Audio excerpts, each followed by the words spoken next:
here to talk to you today about one simple fact that everyone can agree on. Science is awesome. Science has done incredible things. Who discovered DNA? Who discovered insulin? Who discovered electricity? Science. These are all things we take for granted, things that have completely revolutionized our lives. Science is responsible for all of these. But there's one thing that science isn't very good at, and that's actually talking to non-scientists and explaining what it is that we do. Let me tell you a brief story about my first experience with the media. It was a cold Monday in January. I'd just come in all bundled up. And I came in, checked my email, and it turns out my supervisor had sent me a note. Queen's University was putting out a press release from a study that I had published from my master's. And as a result, national media organizations wanted to talk to me about what it is that I do and what we found. So that's the study there on the front page of the CBC News website. I can't tell you how exciting this was. This was the most surreal and awesome week ever. And it was just this unbelievable experience of having people call me up to talk to me about my research. This is what science hopes to do, to get the public interested. Except I realized one thing. I have absolutely no idea how to talk to the media about research. And so it was a bit of a trial by fire. I learned two things really quickly. First is that reporters don't really like jargon. Actually, they hate it. And they have no qualms about telling you how much they hate jargon. And the second is they don't really care what you did. They don't care about the specifics. They don't care about the nuts and bolts of the experiments that you ran. What they care about is why you did it and why it matters.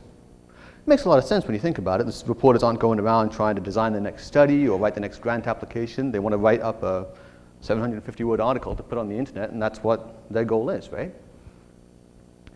So I realized this, and again, I realized that I have no idea how to talk to the press, and it was kind of one of these moments where you're like, whoa, I don't know that, because I've spent 9 years in post-secondary education. My 8-year-old cousin likes to say that he's going into grade 2. He's very proud of this. Why am I not proud that I'm going into grade 21? But I've never really sought out communications classes. I never really thought about how do I talk to non-scientists about research. And this was something that I didn't sort out. I hadn't been trained in either, so I had to learn as a trial by fire. And so I came to the realization that there's two things that science needs to do. The first is we need to talk about why, and the second is that we need to tell a story. So focusing on why first. Every scientist is faced with the same questions. Why do you do what you do? Why does your research matter? Why should I care about what you do? And to answer this question, I think we should talk to people who study communication, and more importantly, people who study marketing and engagement. Simon Sinek did a phenomenal TED Talk that I thoroughly recommend that everybody in this room watch. I watched it, and it completely revolutionized how I view communication and how I communicate to people who aren't scientists. And in this talk, he said, people don't buy what you do, they buy why you do it.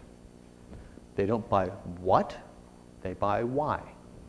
And to hammer the point home, he came up with this theory. He calls this the golden circle. He says everybody in the world knows what they do. Some people know how they do it. But the truly inspirational leaders and the truly inspirational companies know why they do it. And the why here is key. So like I said, for science, it's the why should I care about your research and why does your research matter? So we need to tap into that. And it's a subtle change, but it's incredibly profound. If you imagine Neil Armstrong, right, first man on the moon, he could have said what he was doing. He could have stood there and gone, I'm stepping out onto the moon.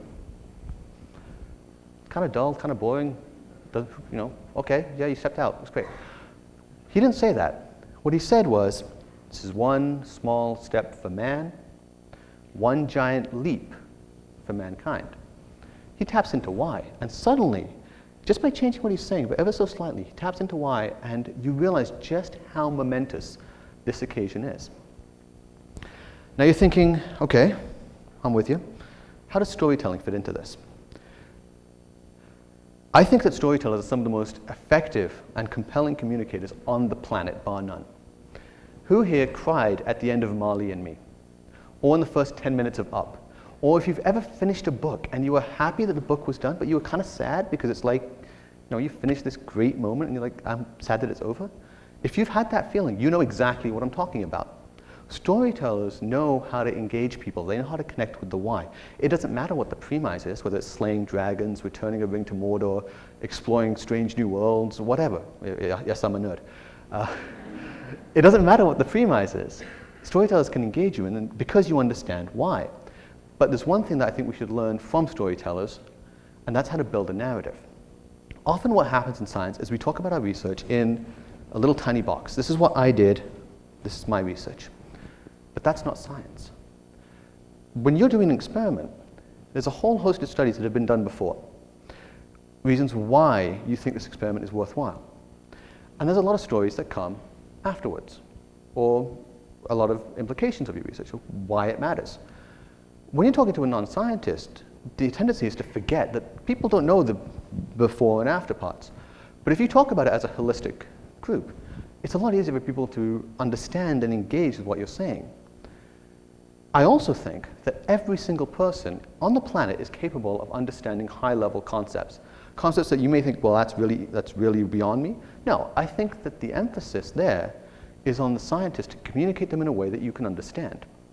And I think the emphasis is also on you, that if you don't understand it, ask why.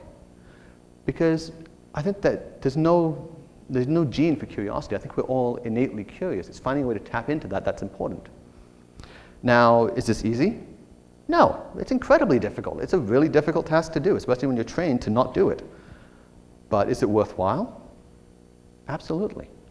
If I'm talking to a group of people and they don't understand what I'm getting at or why it's important, I'm not doing my job. Now, I've talked a lot about science because that's the world that I come from, that's what I'm familiar with, that's what I do. But I think that, coming back to the theme of pioneers, I think that every single person in this room is a pioneer of some description. You have a hobby, you have something you're passionate about, an issue.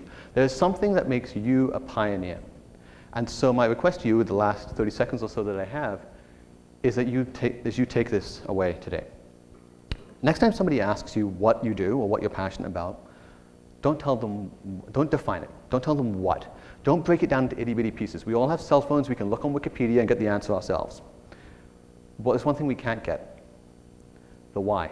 I want you to talk about the why. I want you to tell people why it drives you, why it matters to you, why you care about that issue so passionately. And I want you to tell that story. Thank you.